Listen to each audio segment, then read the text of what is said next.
nii parce que keroog dañ fi toog ñu ne Mimi li muy def ay ordre la jot te ordre yi jógewul fenn kudul ci moom saa njaga ñaaw parce que nag tey jii Mimi Touré dem na Ndande région bu Louga dajale fa ay maire yooyu tamit ñëw dugg ci biir coalition Fatoumata envoyé naa la photo yi Rosa mu mel ni panthère paa yi dañoo màgget sax ñi xamul ni xale yi dañ leen fi bàyyi xoolal ma photo bi rek ak paa yi nga xamante ni ku leen xool xam ni fekkee nañu Senghor fekkee Diouf fekkee Wade bëgg fricoté ak régime bu bees bi papa noppalu leen dem leen naafile ji politique xale moo koy def sàmba kii dëgër musóor fi mu nekkoon ba tey jugu fa de moom mi ngi doxal de kon xam nga ni jàmm du gaaw am moom day mel ni sax kuy kókkali waate waaw non mais xam nga Mareta rawaan maa ngi jékkalu dama lay wax lenn lu ngeen wax Aminata Touré ngeen tooñ ko wallaay dañ ko koo sant Aminata Touré dañ ko jox lettre mandaté ko muy def liggéeyam xam nga si tu remontes un peu plus loin parce que dañu def erreur ca njalbeen ba ci naka yow nan ngay amee sa candidat jël allié jox ko mu nekk directeur de campagne am erreur la kay tey Aminata Touré mais ay complicité bi mu am tey ak le candidat de Pastef à l'époque loolu yëpp mu ngi déparé ca élection 2024 yi yow sa candidat parti yow nga jël sa allié même bu nekkee coalition la sax nga jël un allié def ko mu nekk directeur de campagne am non seulement dafay nekk day xam sa stratégie day xam sa base day xam sa force ak sa faiblesse sur le terrain xam nga Macky Sall looloo tax bi muy force politique am mu ngi ko jëlee 2007 bi mu nekkee le directeur de campagne de Ablaye Wade mu ànd ak Ablaye Wade bàyyee ko militants yi muy ak militants yi directement di xam psychologie militants yi di xam seen conviction di xam seen principe di xam kan moo neex a këf kan mooy demee conviction kan moo xam ne c'est un wadiste pur et dur Macky Sall foofu la amee la cartographie de l'électorat Wade moo tax bi muy génn dafa génn rek taxawal parti bu solide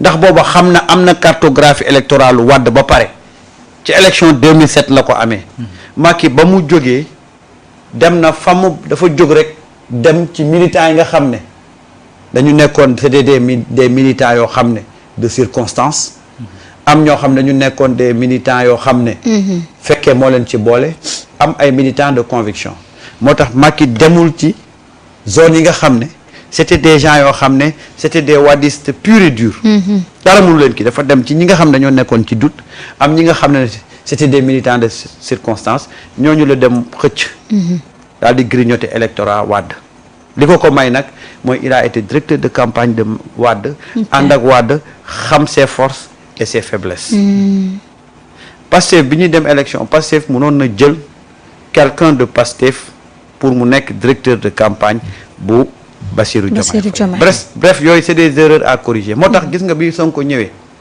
ci élection législative yi il a pris Falidou Keïta donte demul la coalition mais Sonko a pris un élément parmi les fidèles parce que ce directeur de campagne ça doit être les plus fidèles doo ko jox ku ne dëgg la de surtout nag ñu yàgg ci système bi voilà Falidou Keïta gis nga ko de bout en bout moom moo mené la campagne de Ousmane Sonko Ousmane day politique quoi dafa xam politique xam mais yow nga jël sa bon bref yooyu c'est des trucs yoo xam ne tey moo leen di rattraper parce que tey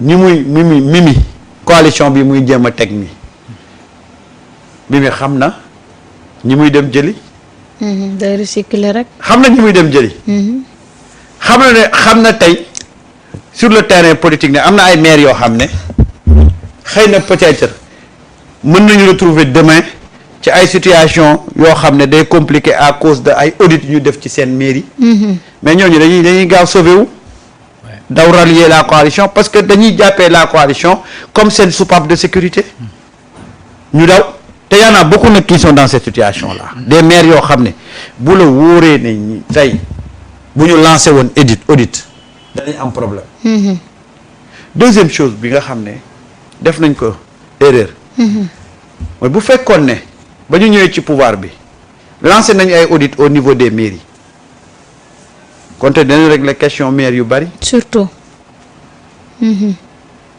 mais tey ñu ci bari ñuy daw c'est pour échapper à ces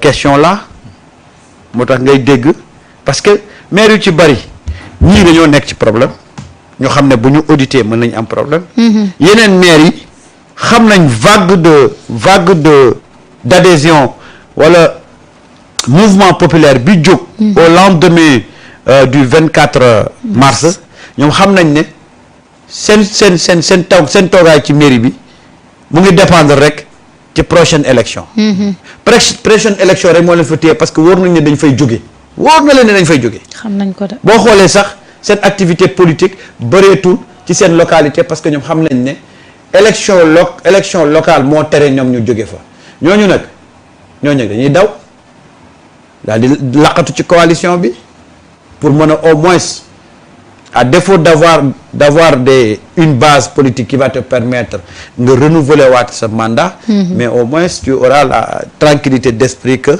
peut-être tu ne seras pas inquiété du point de vue audit des choses comme ça gars yi foofu looloo tax adhésion yi yëpp ku ne daal da ngay sauver sa bopp. et c'est ça un peu loolu mooy le mal de cette coalition là ñi fay dugg tey yëpp kenn dugg fa parce que dañu gëm li Bassirou Diomaye Faye di def déedéet gëmuñu ko de.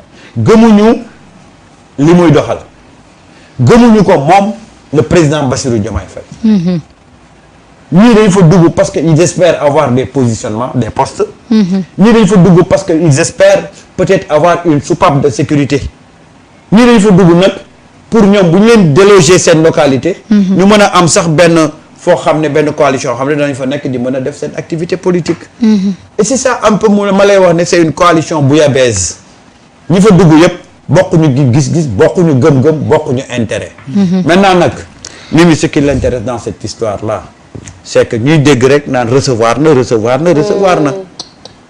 moom la qualité ce n'est pas son problème dëgg la de ndax paa yi moo tëj. ndax xam na ne à l'état actuel mënul am qualité mais day recevoir rek waa Samba sax xanaa nag booy jël sax nga jël sax ay xale rawaan. non parce que politique instant bii dafa high niveau la de gars yi da ngay jël xale mais pas yi nga. xam ne nii boo leen gisee. xale foo koy exemple laa la jox foo jëlee xale. waaye nga jël pas yow xale yi nga fi xamante ni daanaka léegi des. non yow xale yi fi nekk. xale yi fi nekk. waaw def nañ seen choix. dëgg la de. te nag xale yi Sonko. dañoo am benn marque de fabrique. du ñu transhumé du ñu wor. waaw loolu moom xoolal moom mooy la marque de fabrique des patriotes. oui. yow da nga xel xalaatu sax nga ñëw ne da nga leen di jëm campagne. keroog maa ngi koy wax ma ni en fait Pastef li ci graaw mooy ñi ciy kilifa ëppale wuñ ci ñi ci suuf. waaw. parce que loo ci def comme sacrifice am na ku nekk ci suuf koo xamante ni. wallaay xamuñu ko anonyme la. lu ko raw foofu. soit wàcc na ci terrain bi ñu gaañ ko wala ñu toj boppam wala ñu jàpp ko tëj ci kaso bi wala loo cotiser na ko xam nga loolu moo ci graaw. moo tax tout le monde a droit au chapitre. léegi nag yow kooku en fait conviction moo ko indi quoi. voilà dafa am idéal boo xamante ni moom. am gëm-gëm. Sénégal moment bi ñu toll c'est-à-dire moment la boo xamante ni yaa mën a gis jeune ak jeune ni nga xamante ni d'habitude noonu lay amee ñàkkee patience mun la mën nañoo xaar parce que dañoo nekk di defar. loolu moment bii kese nga koy dégg. mais bu njëkk daawoo dégg loolu dañ naan la balaa may toogaale njariñ lu borom fekkee et cetera tu vois mais léegi ngay gis un jeune xale bu ndaw mu yor taabalam taaba ba teg benn kii yom nekk ambulant ñu dëgër piir ko mu ne wax nañ dëgg maa ko fi war woon a teg. donc loolu jeunesse boobu pour nga puiser ci c'est extrêmement compliqué. pour nga am ci luy jafe lay doon. beneen affaire mooy Mimi mënut a def leneen lu dul recycler. kese parce que tey bu moom fekkee sax daa yàgg. da nga jël Pastef teg à côté jël ñi nga xamante ni ñoom la àndal teg à côté mënoo jël ci lu dul ñi nga xamante ni. ci beneen wàll wi lañ ne. recycler rek nga mën a def en vérité. maintenant nag comme je dis man audio bi nga xamante ni keroog moom laay dégg ci fële solution ñoom ñu koy teg ñu attribué ko Mimi muy wax ne bu li may dox seen intérêt la parce que bis bu clash amee mais loolu mooy argument de vente. loolu lay ñëw tegal gars yi. Intérêt que ñan ne la. clash bi mi ngi ñëw. donc bis bu clash ñëwee conséquence bi mooy nekk ne bu fekkee dañoo séparé président moo yor décret. donc ki nga xamante ne aligné wul forcément te xam nañ ni waa Pastef loolu moom leer na ne Pastef moom sera aligné derrière son président. ça c'est clair. donc su boobaa forcément dina am ñoo xamante ne danañ leen jëlee fañ nekk et cetera te bu boobaa il faut ñu compléter ko gars yi loolu moo leen di tax ñuy daw di def rush di dem vers beneen affaire mooy li doyen di wax léegi mooy par exemple 77 missions de contrôle yoo xamante ne dañ ko envoyé. bien que loolu sax après bon xaw nañ ko hypothéquer tuuti ndax li ñuy wax naan rapport bële dañ ko commandité et tout ça mais contrôle yooyu bu génnee day génne ay résultats. déjà maire Dakar yaa ngi dégg lañ fay tudd. mais ci sama xel ñaaw na de am na maire boo xam maa ngi fàtte ban dëkk la fii ci côté Thiès bi nii am fu mu toll nii PGF mandat de dépôt lañ ko dóor. waaw mooy Pambal. waaw maire Pambal exactement. waaw tu vois donc te la xew Pambal jàppal ni maire yu bari fii ci xew na fa. fépp la xew. voilà donc yooyu moom mooy nekk li nga xamante ni moom moo leen di boole c'est-à-dire c'est des compagnons de fortune yoo xam ni. maanaam daw peut-être diisaayu yoon moo leen boole. donc bis bu nga xamante ni dem nañ tey ba loolu nekkatu fa c'est-à-dire ce sera le sauve qui peut. gis nga démb rek maa ngi koy wax ma ni affaire bi nii ñaari issue moo ci mën a am mooy soit président Bassirou Diomaye Faye day revenir à de meilleurs sentiments delluwaat ci Pastef. su boobaa dana permettre mi ni moom au moins am na benn groupe am bu mu dajale ba teg jéem a xool nan la koy defee une réalité politique parce que sinon de toute façon elle part à la retraite. ñu jéem a xool ñoom ci seen biir ñi nga xamante ni ñoo àndandoo am ay yoo xamante ni war naa ñëw ci seen kaw naka la ñuy boolee suñuy doole ngir mën a taxaw def face ak loolu. wa ila président Bassirou continuer ci li nga xamante ni moom yoon boobu la jël te su boobaa dafay jàkkaarloog Pastef te Pastef moom fu jamono yi ñu toll c'est-à-dire jàkkaarloog moom du noflaayu kenn. armée mexicaine bi ñu voilà yor. donc loolu mooy li nga xamante ni ñaari issue yooyu la ci mën a am. te loolu yëpp bu dee deuxième issue bi gars yi la leen fay tax di toog mooy tout simplement li may wax décret bis bu fa décret bi nekkul kenn dootu fa toog. moo tax les gens se posent des questions naan en vérité à la fin. coalition Diomaye président bii président de la République bëgg a doxal. à la fin ci fan la ko mën a juralee njariñ. ak lan la koy apporter en fait. c'est la question que tout le monde se pose. parce ci que fan. dans tous les cas c'est lui qui parce que pour nga mën perd. ko maintenir c'est-à-dire il faut nga consacrer que ni nag finalement man voilà la ñuy njort ci man boobu